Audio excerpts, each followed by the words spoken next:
O que você vai ouvir nessa tarde é tão lindo que eu acredito que você vai sair daqui voando. Gênesis 9, versículo 20.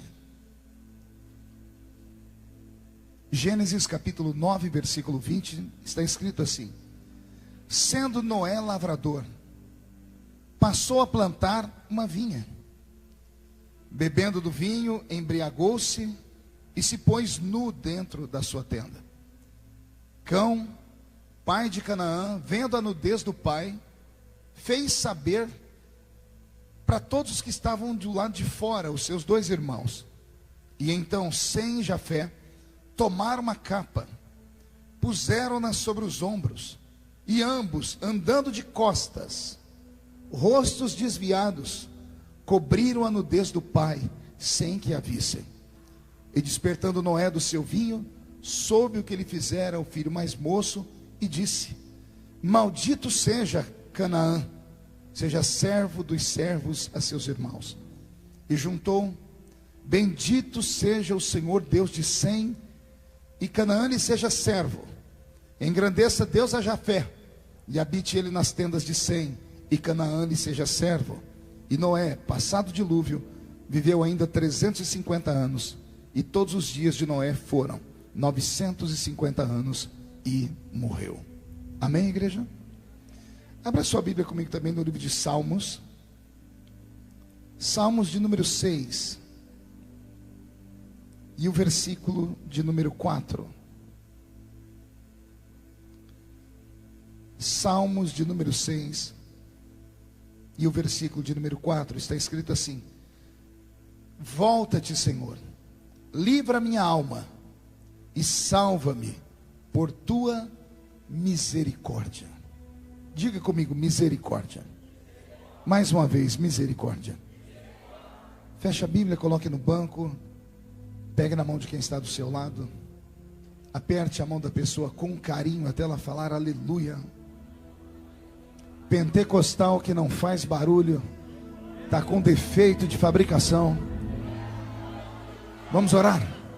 Pai, nós te exaltamos, nós te glorificamos, e nós entendemos que dentro de alguns minutos, e este santuário ficará pequeno para o tamanho da glória que o Senhor vai mandar do alto dos céus. Os que vieram tristes começarão a saltar de alegria. Os que vieram se arrastando não voltam se arrastando para casa. Hoje voltarão voando nas asas de um novo tempo. E antes que eu comece a ministrar a sua palavra, cerque este santuário com a sua presença. E num raio de 5 quilômetros, onde houver um demônio alojado, eu dou a esses demônios segundos para sumirem de Suzano. Porque se não sumirem, serão queimados pelo poder da sua glória que aqui será derramada. Rasgue os céus sobre nós esta tarde. Manda anjos de fogo descerem aqui. Que estes anjos desçam trazendo brasas de fogo nas mãos. Comecem a esparramar estas brasas entre nós.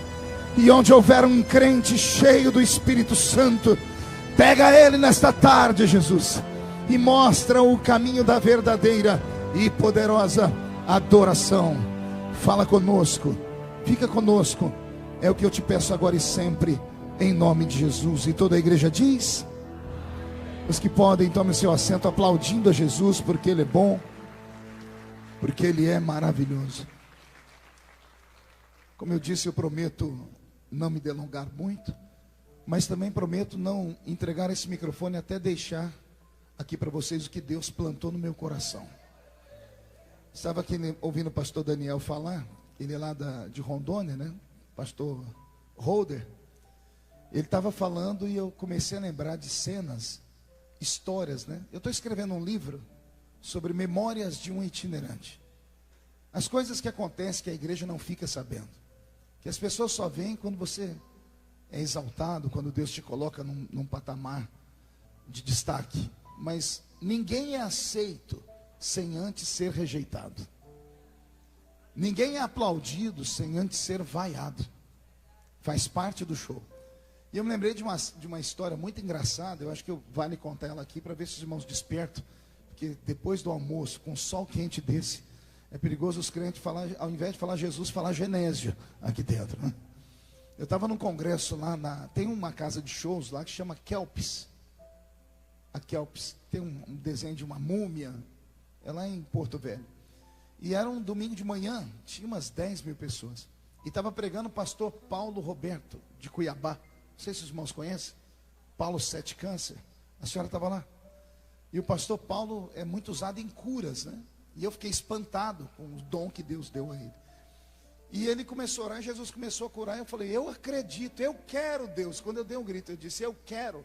Ele olhou para mim e disse assim, você quer? Eu disse, quero. Ele falou, abre as mãos. Eu abri as mãos, ele deu 2 tapas na minha mão e disse, receba. Eu disse, pois eu recebo. E ele jogou o microfone na minha mão. Eu falei, o que é para eu fazer? Ele falou, ora pelos doentes. Você recebeu o dom da cura. E eu sou valente. Eu pulei no meio do povo, vou orar pelos doentes aqui. E comecei a orar. E Jesus curou uma irmã. Ela estava numa cadeira de roda. Mas eu não sei se ela era paralítica. Eu sei que ela levantou. Quando ela levantou, eu enlouqueci. Itinerante, quando enlouquece, é só Deus na causa. Eu pulei no meio do povo. Peguei o microfone e gritei, os doentes cheguem perto de mim. Ai, meu Deus. A gente não pode se empolgar. E eu falei, encosta em mim que você vai ser curado. Aquelas coisas de maluco, né? Só itinerante sabe o que é isso. É os 5 minutos de bobeira que dá na cabeça da gente, né? Aí depois você fica arrependido pelo resto da vida. Porque quando termina o culto, a convenção reúne o que aquele menino fez. Que negócio é aquele? Isso é uma heresia. E as pessoas encostaram em mim, amor, foi uma alegria. E Jesus começou a curar. E eu olhei para a parede e vi um irmão com um par de muleta. O irmão estava segurando as amuletas aqui. E a perna direita dele balançava.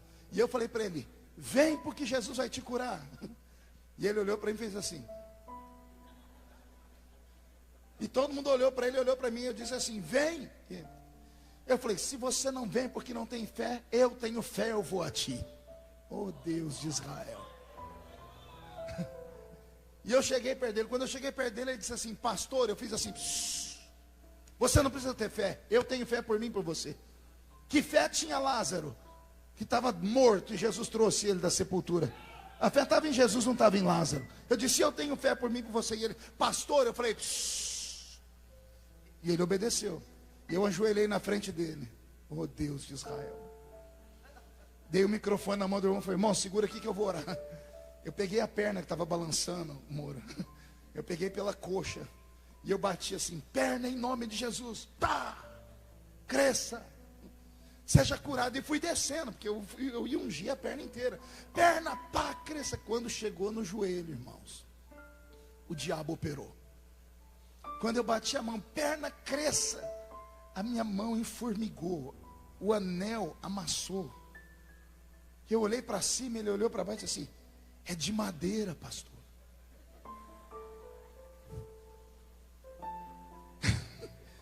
Eu olhei, como é que é? Ele falou, a perna é de madeira, por isso eu não queria ir. Você ri porque não era você. E eu fiquei com aquela perna de madeira na minha mão, e eu orando para Jesus curar a perna de madeira, né? Não tinha jeito, ia curar que jeito? Aí eu falei, irmão, me dá o microfone aqui de novo. Eu virei para o povo e falei, Deus está nesse lugar, aquela coisa de maluco, o povo caiu para o chão. Eu cheguei no púlpito, sentei, né, derrotado. O pastor Joel Roder colocou o óculos na ponta do nariz assim, Feliciano, o que deu ali? Eu disse, pastor, a perna do homem era de madeira. Eu fiquei no canto. Vocês conhecem o pastor Paulo Marcelo? Cantor, Paulo. Não, calma aí. Não. Jesus, deu um branco. O cantor, Fabiano Barcelos. Quem conhece Fabiano Barcelos? Ele compôs um monte de hinos da Shirley Cabanhas, da Cassiane. O Fabiano não é gente. Ele chegou em mim no púlpito e falou, Feliciano, o que aconteceu? Eu falei, eu fui orar pelo homem, a perna era de madeira. E ele baixou a cabeça e falou, glória. Eu falei, glória porque não foi você. Eu falei assim, mas por que você não levantou a calça para ver se aconteceu o milagre? Eu disse, era de madeira. Eu falei assim, de repente brotou um raminho. Nasceu uma frutinha. Está vendo? Você só vê as glórias. As tribulações você não vê. Só Jesus na causa.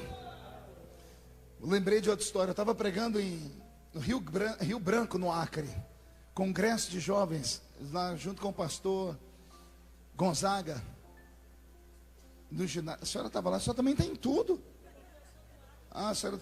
Estava eu e o Osés de Paula cantando.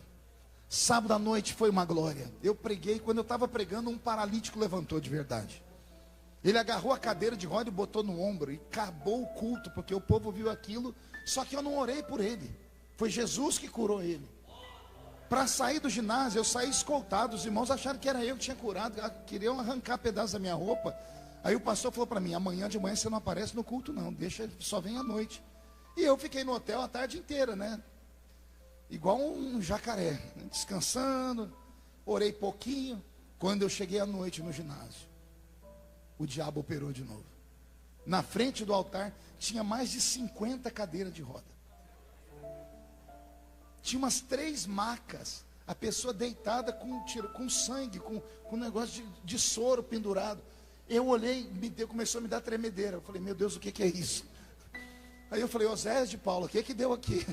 O Osés falou: vamos perguntar para o pastor. Falou: pastor, o que aconteceu? O pastor disse: como Deus operou ontem, eu fui para a televisão e chamei todos os doentes da cidade. Irmãos, não tem nada que tire mais a fé de um pregador do que essas coisas. Porque eu não sou pregador de cura. Eu sou um pregador da palavra. Jesus me deu outro estilo de pregação. Cada um tem um mistério. O meu mistério não é de cura. Acontece curas. Eu estava agora, dia 7 de setembro, no ginásio da Portuguesa. No final do culto, uma mulher soltou as muletas e saiu correndo. Mas eu não orei por ela. É a unção da palavra que tomou conta do ambiente. Quando eu cheguei e vi aquele mundaréu de 50 paralíticos, acabou a minha fé, senhores. Eu não conseguia pregar. Eu fui pregar sobre Noé dentro da arca. Eu falei que Moisés levou os animais para dentro da arca. Eu arrumei uma confusão que nem eu sabia o que eu estava pregando, de medo e aflição. Mas não tinha jeito, os doentes estavam ali, eu tinha que orar. Eu falei: Oséias, me ajuda. Ele disse: ajudo. Ele falou para mim: eu vou cantar 100 ovelhas e o senhor ora pelo povo. Eu falei: seja o que Deus quiser. A primeira mulher que estava na minha frente, mas o inimigo queria me humilhar, queria acabar com o meu ministério aquele dia. Uma senhorinha de coque, sentada na cadeira de roda, o vestido dela era comprido, arrastava no chão. Aí eu botei a mão na cabeça dela, Oséias cantando, eu fui orar. Quando eu falei: seja curado em nome de Jesus. Aí quando eu fui falar para ela: levante e anda, eu tirei o microfone. Só para ela ouvir, falei. Aí ela falou, olhou para mim assim, para cima, falei: não posso. Eu falei: a senhora não tem fé? Ela falou: fé eu tenho, eu não tenho as pernas.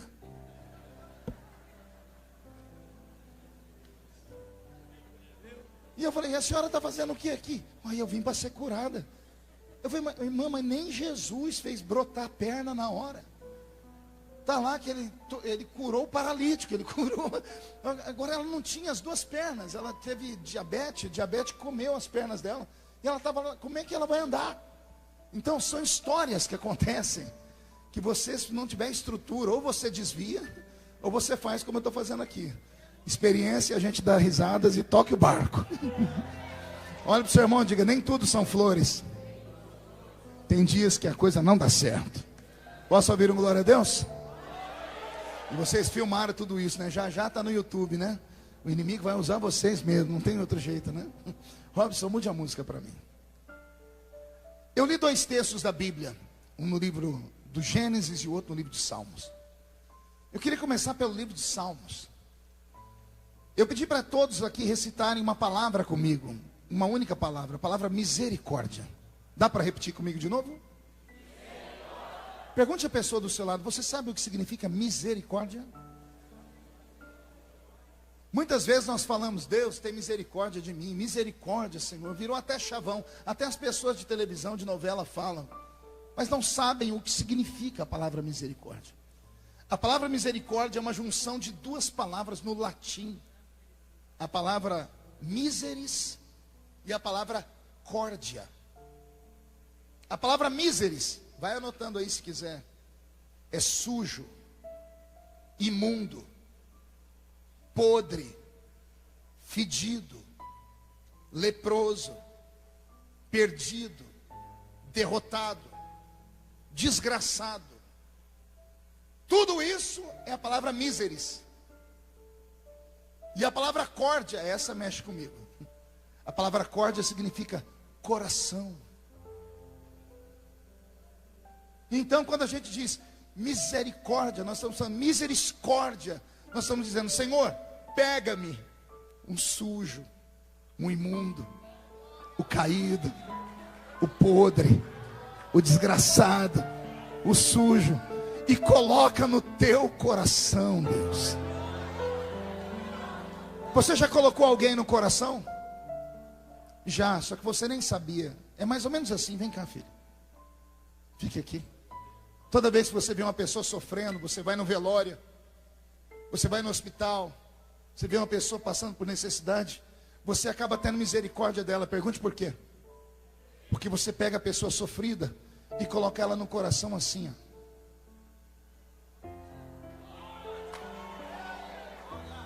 A pessoa toca o seu lado esquerdo.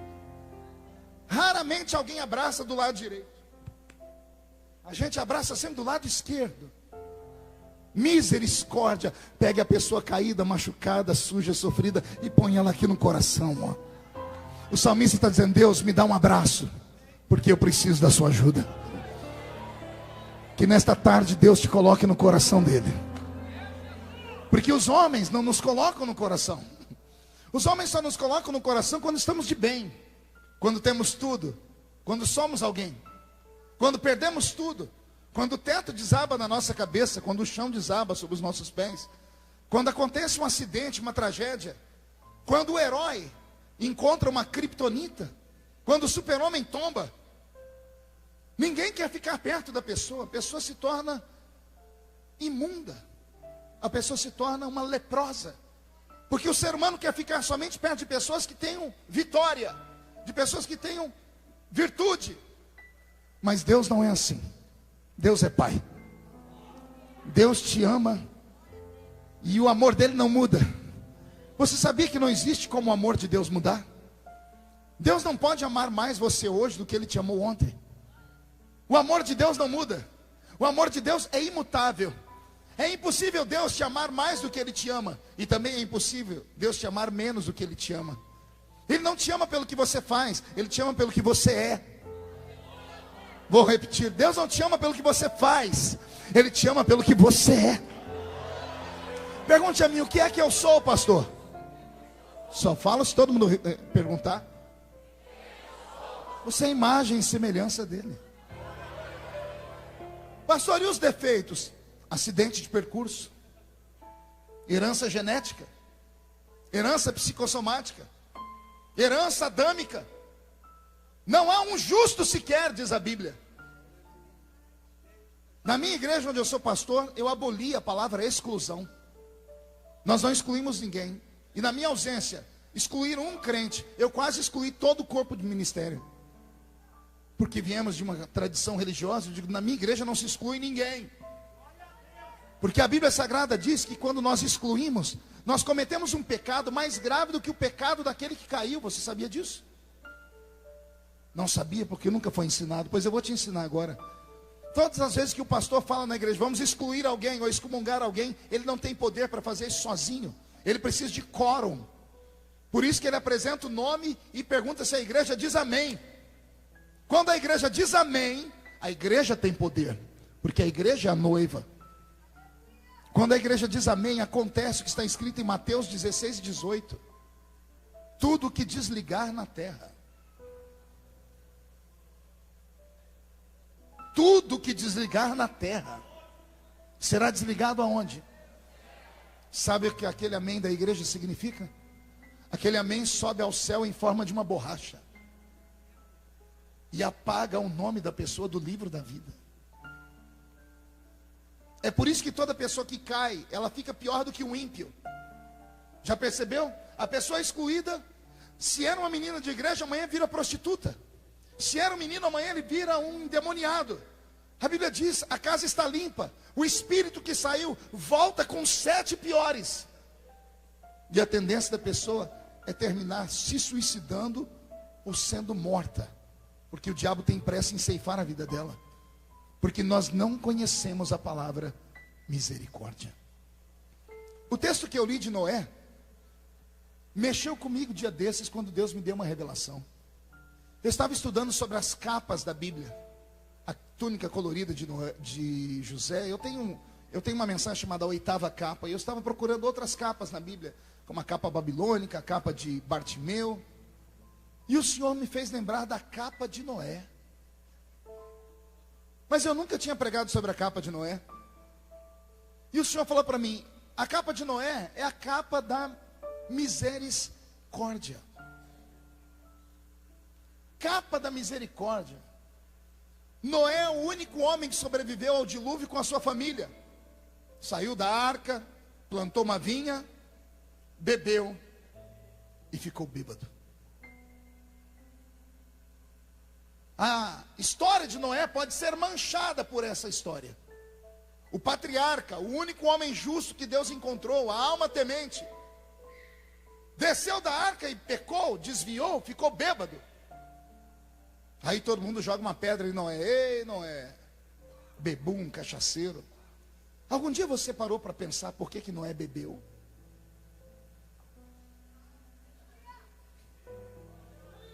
Já começou a pensar assim, por que Noé bebeu?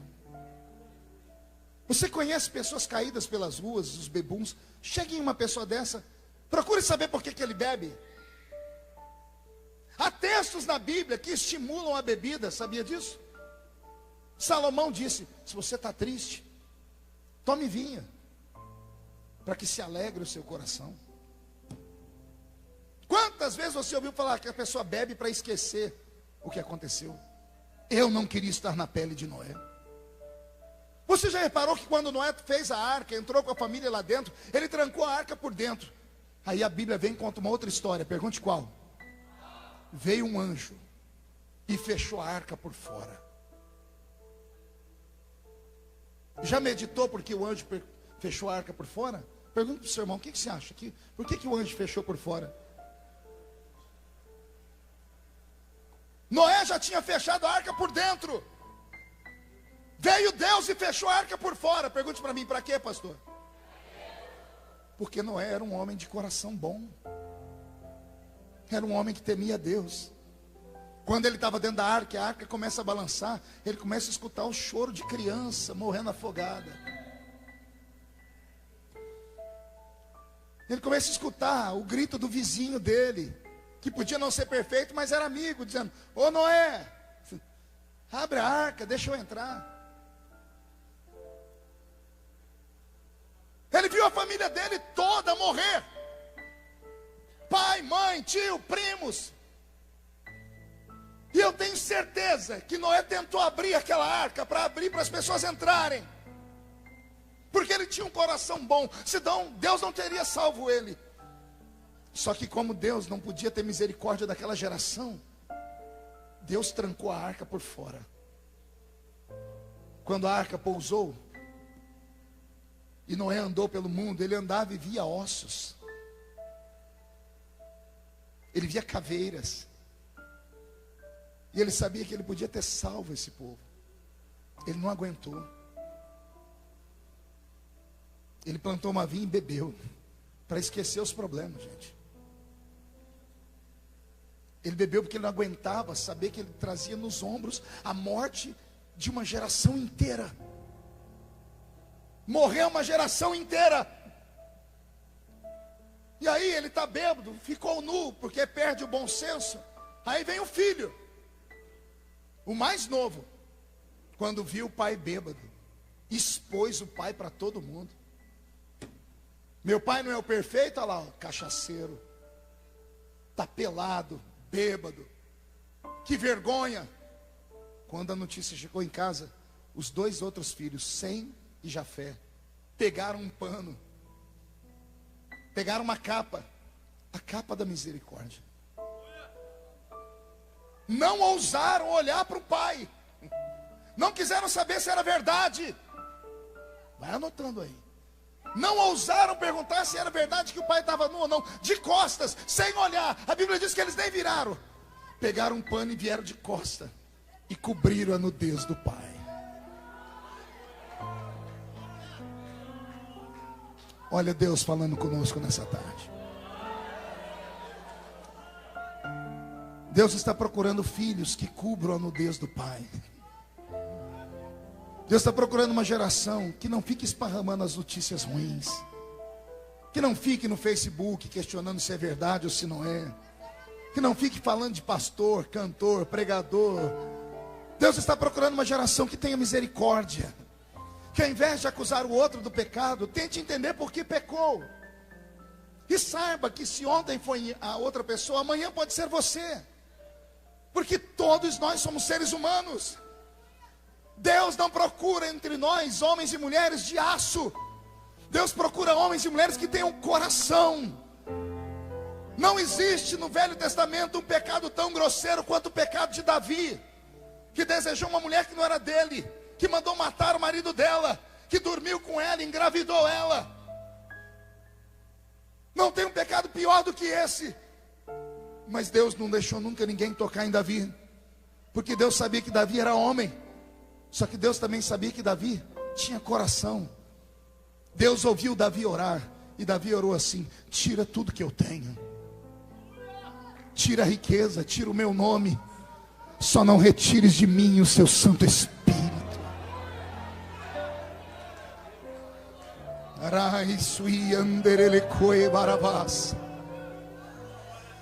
Eu sinto Deus esta tarde. Ele está com as duas asas abertas sobre Suzano. Deus está juntando os pintinhos, como a galinha junta os seus pintinhos. Deus está juntando você. Deus te trouxe nessa tarde para te dizer assim: levanta a cabeça, sacode, joga a poeira para fora, dá a volta por cima. Os que te acusam não morreram na cruz do Calvário por você. Os que te acusam não pagam as suas contas. Os que debocham de você não sabem onde você mora e nem o que você passa. Você poderia estar em qualquer lugar nessa tarde, mas veio para cá, debaixo do sol quente. Então você merece respeito. Eu não estou pregando para quem não tinha nada para fazer. Eu estou pregando para os melhores que Deus tem aqui nesse lugar. Deus te trouxe nesta tarde para te dizer que a misericórdia dele é maior do que a acusação do diabo. Recebe esta palavra em nome do Senhor Jesus. Levante a mão direita para o céu, por favor. Agarre o irmão que está do seu lado com carinho e respeito. Sacode ele, sacode ela, tire ele do lugar. Diga a ela: Deus te trouxe aqui para isso. Não, tire ela do lugar, sacode. Diga: Deus te trouxe aqui para isso, ó. Sacode. Diga: Deus te trouxe aqui para isso. Deus te trouxe para sacudir a sua fé, para sacudir o seu ministério, para sacudir a sua história. Deus te trouxe para sacudir a sua existência.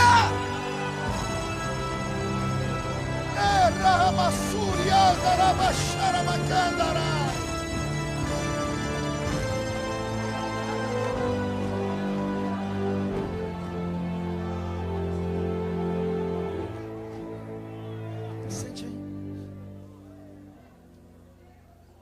Eu falava com o pastor, esqueci seu nome, chefe. Pastor Juto, estava falando com ele agora no almoço, comentando sobre um companheiro, um amigo. E eu estava falando para ele que quem planta misericórdia, colhe misericórdia.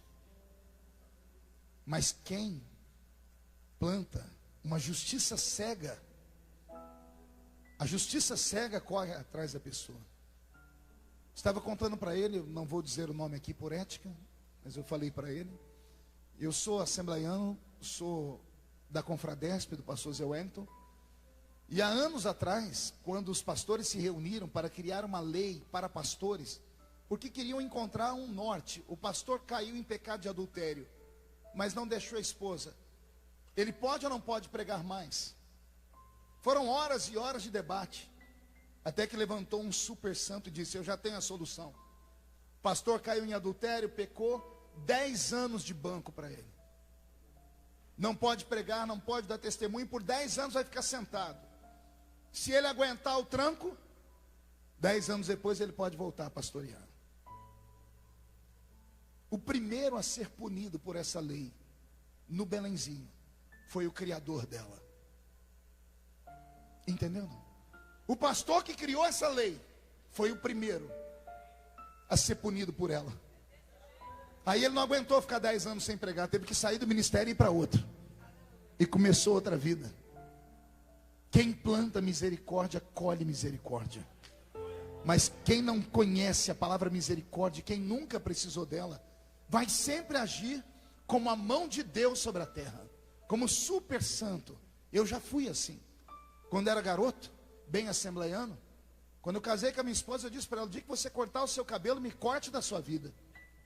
Pense num homem bruto. O tempo foi passando, as coisas mudam. A doutrina do Senhor não muda nunca, mas os costumes humanos mudam. E chegou um dia que eu tive que ajoelhar no pé da minha esposa e falar para ela: filha, fica bonita para mim, porque eu viajo o mundo e um monte de mulher bonita se joga nos meus pés, e eu não preciso delas, porque eu quero chegar em casa e encontrar uma mulher bonita. E ela falou: você quer que eu faça o quê? Eu falei assim: fique mais bonita, mexa no cabelo, faz um regime, vai para uma academia, põe um botox, faz o que for preciso, fica bonita para mim, porque quem tem em casa não procura lá fora. Tive que voltar então à vida, senhoras e senhores, tem que ser assim. Eu estava esses dias na ponte Rio-Niterói, aliás, passei por ela essa madrugada, lá no Rio de Janeiro. Mas teve uma vez que eu estava em cima da ponte Rio-Niterói e deu um engarrafamento. E de repente deu um vento, gente, que a ponte fez assim, ela foi de um lado para o outro. Tem algum carioca aqui? Tem alguém que é do Rio de Janeiro aqui, que já teve essa experiência? Não tem, que pena. A ponte mexeu, ela tem 17 quilômetros de comprimento.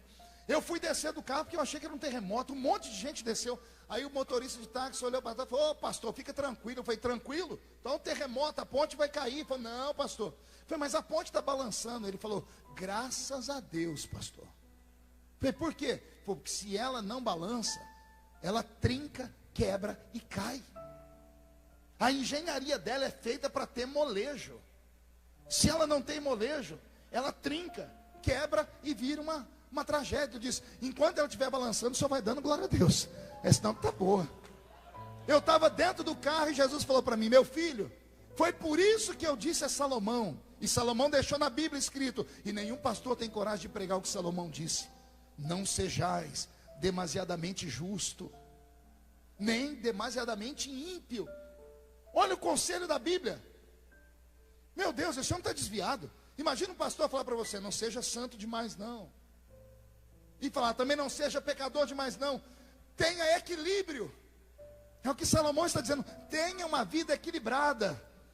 Quem não sabe usar a marcha mais poderosa do carro, nunca vencerá. Você sabe qual é a marcha mais poderosa do carro? A primeira, pastor, porque ela põe o carro para andar. Não. Pode ver que para ir para frente tem 4 marchas, para ir para trás é uma só.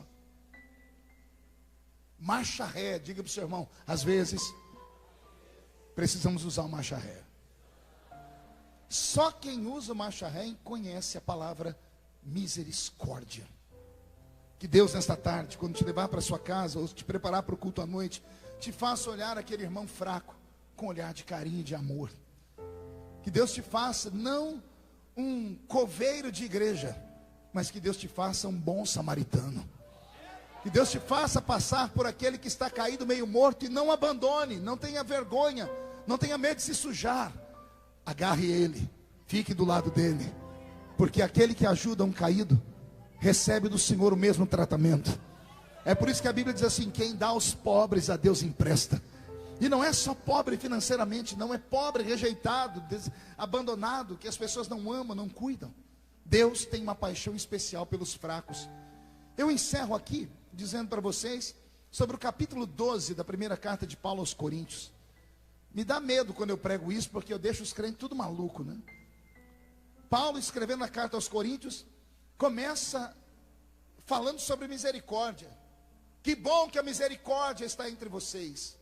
Mas só quem conhece a história sabe por que Paulo está falando isso. A primeira epístola dele aos Coríntios, no capítulo 5, Paulo pega um menino em pecado na igreja e entrega a alma do menino na mão do diabo. Já leram isso? É sabido que há entre vós um tipo de pecado que nem entre os gentios tem como colocar nome, que um filho dormiu com a mulher do seu pai.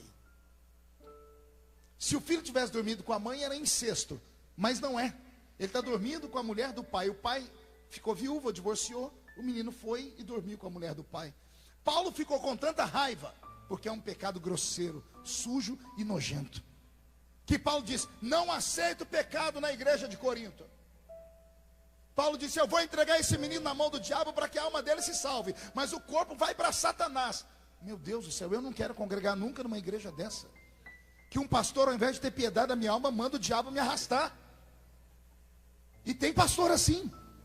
Tem pastores que amaldiçoam os crentes de cima do púlpito. Eles não sabem o que estão fazendo, porque quando eles tocam nesses, eles estão tocando na noiva. Alguém me pergunta, por que o senhor tem tanta paciência? Porque o senhor tirou foto? Não é nem questão de humildade não, amor. É porque eu sei que se Jesus estivesse aqui, ele faria o mesmo. Tentaram trazer as criancinhas para Jesus, o ministério de Jesus estava famoso, os discípulos cercaram, não toque nele, não toque nele, não toque no mestre. Você já se perguntou por que eles não queriam que tocasse no mestre? Pergunte para mim, por quê, pastor? Porque Jesus era doutor da lei, amém? Sacerdote, sim ou não? Mestre em Israel, sim ou não? Sabe qual era a roupa dele? Uma estola sacerdotal branca. Uma estola sacerdotal o quê? Branca. E agora que ele está famoso, a roupa dele, pode ver que roupa de artista é diferente. Já percebeu? Artista, pregador, dá uma olhadinha aqui na roupa, é tudo diferente. Porque é destaque. É destaque. Então chama atenção. Todo mundo queria encostar nele, os discípulos. Vão sujar a roupa do mestre, ele tem um show daqui a pouco. Ele tem que pregar, vai estar diante de uma autoridade. Tira essas crianças com o nariz sujo daqui. As crianças estavam no meio da praça. O que criança está fazendo no meio da praça, gente? Brincando, correndo. As crianças pareciam um tatu. Aí as criancinhas queriam tocar em Jesus e disse, não, sai para lá, catarrento. Sai para lá, moleque sujo, sai para lá. E Jesus disse, deixai vir a mim os pequeninos. Agora aguenta, vê se o seu coração dá conta. Jesus pegou uma criança sujinha, com o nariz sujo, e botou no colo. Ele esfregou a roupinha suja dele na roupa branca dele. E Jesus deu um beijo na criança. Isso chocou os discípulos. Isso chocou todo mundo. Isso foi uma pregação tão grande que tinha um moço sentado naquela praça.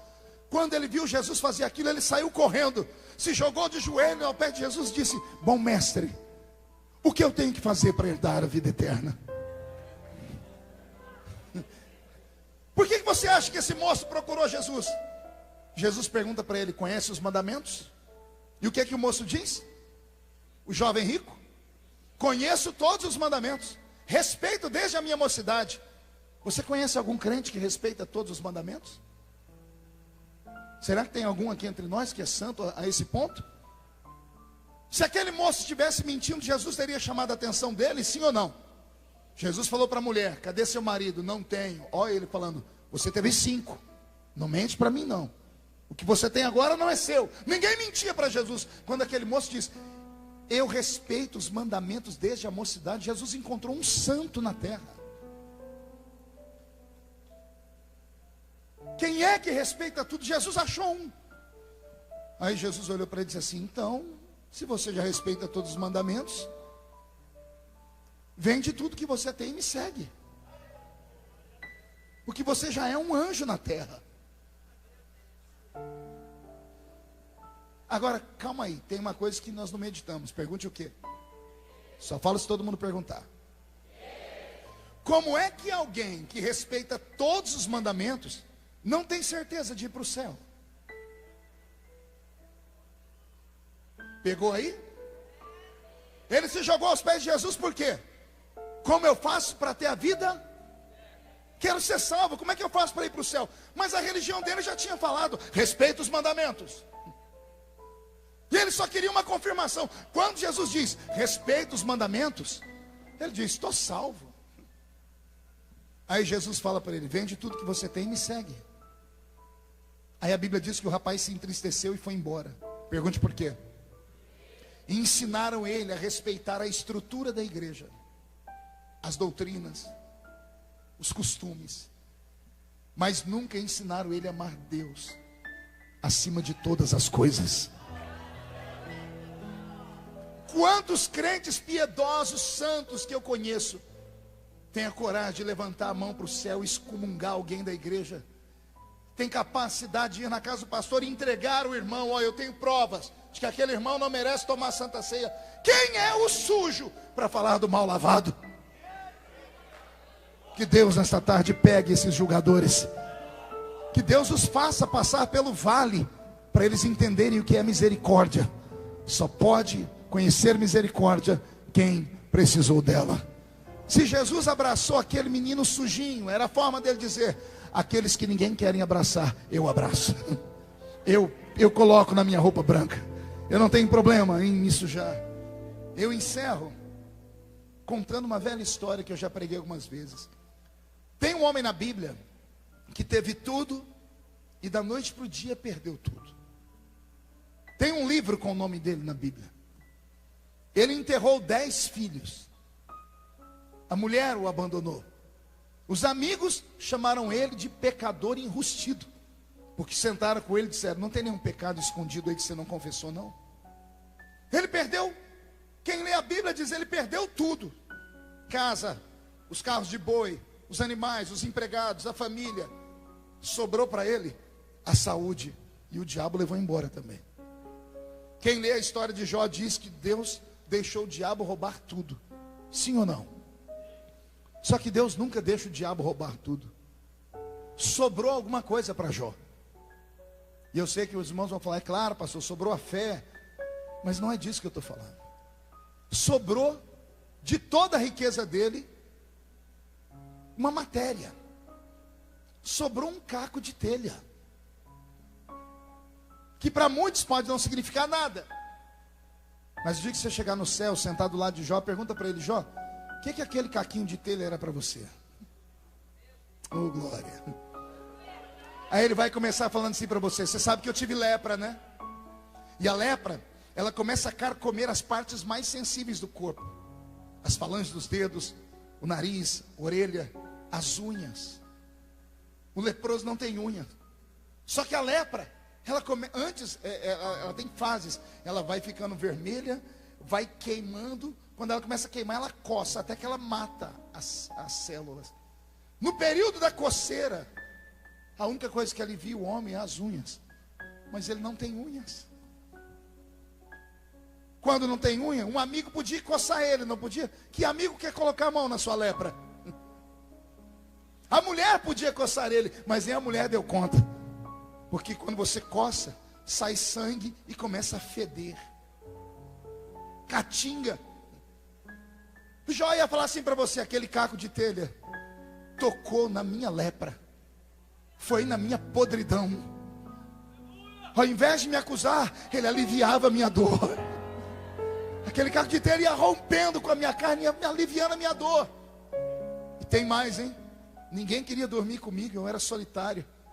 Mas o caquinho de telha estava lá. Quem sabe como travesseiro, como Jacó que botou uma pedra. Quem sabe abraçado como um ursinho de pelúcia, mas estava lá. Não dormia sozinho, ficava do meu lado. Nunca reclamou do fedor da minha carne. Nunca me abandonou. Isso é misericórdia.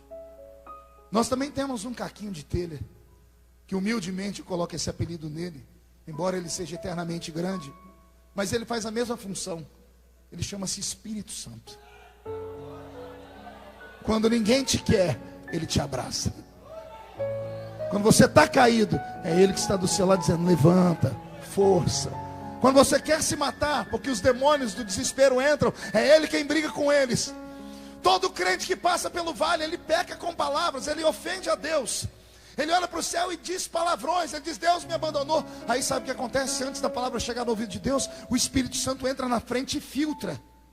E ele intercede com gemidos inexprimíveis. Aí ele diz: Pai, ela está xingando, mas não é porque ela te odeia, é porque ela está sozinha. Pai, ele está te xingando, não é porque ele te odeia, é porque ele se sente abandonado. O Espírito Santo faz o papel que a família não faz, que a igreja não faz, que as pessoas que nos amam não fazem. Por isso eu queria que você entendesse: você não está sozinho. Ele está entre nós nesta tarde. E só Deus sabe porque eu estou falando isso aqui. Eu vim preparado para amanhã, na parte da manhã, pregar uma mensagem de arrancar tatu da toca e sapiar do toco. Mas o Senhor fez todo este movimento, me fez ouvir histórias, e o Espírito Santo disse: foi para isso que eu te trouxe. Misericórdia. Eu quero que você pegue o sujo, o leproso, o caído e coloque no coração: Deus está restaurando a sua vida nesta tarde. Deus está devolvendo nesta tarde a sua oportunidade. Acredite, ouviremos testemunhos do que está acontecendo em Suzano nesta tarde. Aprenda a amar. Em qualquer exército do mundo, mude a música para mim, Robson, para terminar. Em qualquer exército do mundo, o soldado que sobrevive no campo de batalha, ao entrar no seu país, quer seja em uma cadeira de roda, quer seja em um caixão, morto, ele é aplaudido.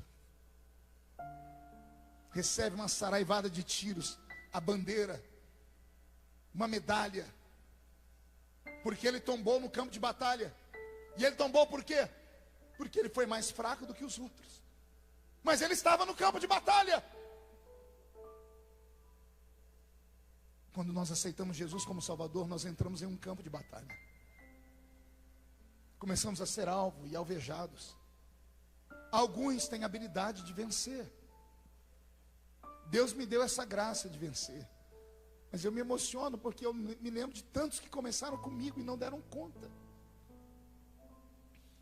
Quantos amigos pregadores tombaram? Quantos meninos que não deram conta? Alguns dão conta, outros não dão conta. E o que é que nós fizemos por eles? Pela memória deles? Fomos para a internet falar: você viu quem tombou? Viu como caiu? Viu Deus tratando? Como nosso coração é duro, igreja. Como nosso coração é ruim. Quando a minha esposa perdeu o nosso filho, e eu, pregador, ungido de subir monte, descer monte, os 3 dias que o bebê ficou morto na barriga dela, porque eu não tinha plano de saúde, então não podia deixar ela lá para fazer uma curetagem, tinha que esperar o corpo dela abortar. As irmãs do círculo de oração foram na minha casa, pediram para eu sair do quarto, que elas foram orar com a minha esposa. Quando elas saíram, minha esposa entrou em convulsão. Eu cheguei: o que foi, filha? Ela começou a me pedir perdão. Eu falei: mas perdão do quê? Olha, minha esposa, me perdoa por eu chorar quando você viaja, eu queria você perto de mim. E eu falei para Jesus: te deixar mais perto de mim. Eu falei: mas isso não é pecado? E ela disse: não, as irmãs falaram que Deus levou meu filho porque eu estava em pecado.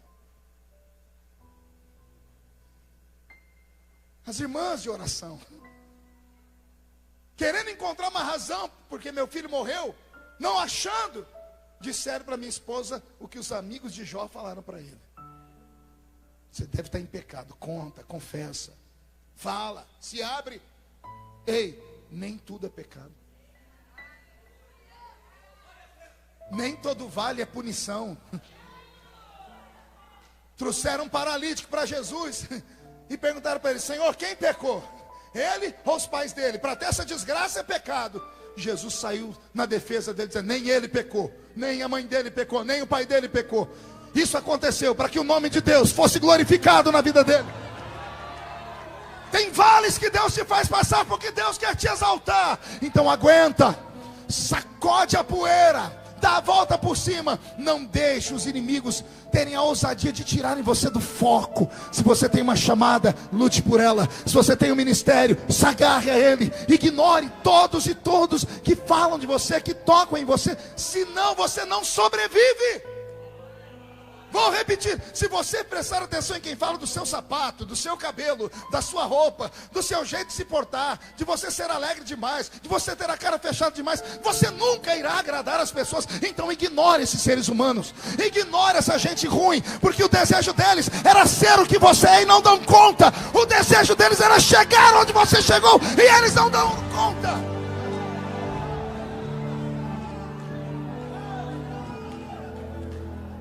Eu estou com meu corpo arrepiado. Deus está aqui. Deus está aqui.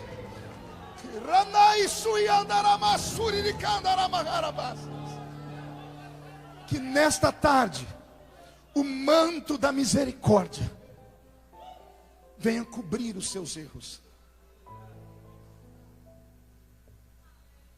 A Bíblia diz que depois que Noé voltou em si, ele chamou os 3 filhos.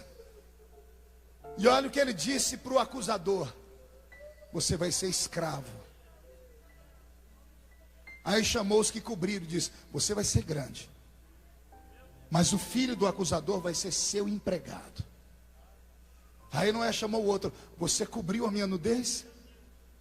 Você será importante, mas o filho do acusador vai ser seu escravo. E eu não tenho tempo para falar o que aconteceu com as gerações que vieram pós esta palavra de Noé. Então haja como um cristão de verdade. Haja como um crente que vai morar no céu. A função do crente não é acusar. Mateus 7, para você. A função do crente não é encontrar defeito nas pessoas.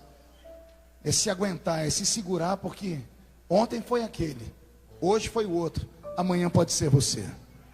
E com a mesma medida com que você medir alguém, você será medido lá na frente. Posso ouvir um amém? Fique de pé comigo. Incline a cabeça. Eu queria orar nessa tarde por homens e mulheres que às vezes dizem para si mesmo: eu não vou dar conta. Gente que tem tentado, mas não tem dado conta de ser aquilo que a igreja quer que você seja. E as suas fraquezas, os seus erros, que não dizem respeito a ninguém, é só entre você e Deus, às vezes te tiram foco e você por muitas vezes pensa em desistir, em desanimar. Eu queria orar com você nessa tarde. O senhor quer que eu vá aí na frente, pastor? Quero. Mas se eu for aí, as pessoas vão saber que eu sou isso, eu sou aquilo. Ignore. Quem fala de você não paga as suas contas. Quem te acusa não morreu na cruz do Calvário. Mas se você precisa de força, se está com seu coração machucado, vem aqui que eu quero orar por você.